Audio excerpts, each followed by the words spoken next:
ലക്ഷ്യ guide lines 2017 കുറിച്ച് നമ്മൾ ഇപ്പോൾ സംസാരിച്ചു കഴിഞ്ഞതേ ഉള്ളൂ. സോ അത് തന്നെയാണ് നമ്മുടെ രണ്ടാമത്തെ ചാപ്റ്ററിൻ്റെ 10ാമത്തെ സ്റ്റാൻഡേർഡിൻ്റെ 6ാമത്തെ ഒബ്ജക്റ്റീവ് എലമെന്റ്.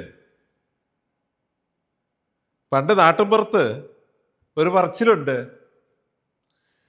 അമ്മ എത്ര തിരഞ്ഞാലും കിട്ടാത്തൊരു കല്ലുണ്ട് അരിയിൽ.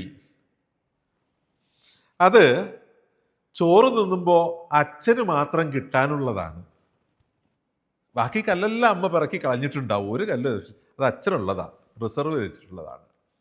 സോ നമ്മുടെ ഈ ഒരു റിലേഷൻഷിപ്പിനെ പറയാൻ വേണ്ടിയിട്ട് പറയുന്ന, അതിൻ്റെ ആഴത്തെ ഡെപ്തിനെ പറയാൻ വേണ്ടി പറയുന്നതാണ്. അത് നെഗറ്റീവ് മീനിങ്ങിലല്ല കേട്ടോ, അതൊരു പോസിറ്റീവ് മീനിങ്ങിൽ തന്നെയാണ് പറയുക. നമ്മുടെ ഹോസ്പിറ്റലിൽ പ്രൈവസി വേണം.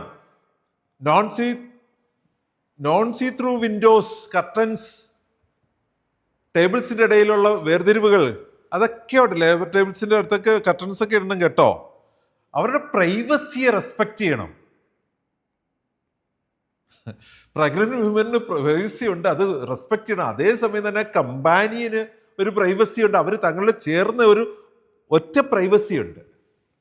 നമ്മുടെ സ്റ്റാഫുകൾ അതിനെ റെസ്പെക്ട്ഫുള്ളി ട്രീറ്റ് ചെയ്യണം. അല്ലാതെ അങ്ങോട്ട് മാറി നിൽക്ക്, ഞാൻ അവരെ ഹെൽപ്പ് ചെയ്യട്ടെ. കമ്പാനിയൻ്റെ സ്നേഹവും പരിചരണവും കൊടുക്കാനായിട്ട് നമ്മളെ വെൽക്കം ചെയ്തിരിക്കുന്നതാണ് നമ്മുടെ ഹോസ്പിറ്റല്.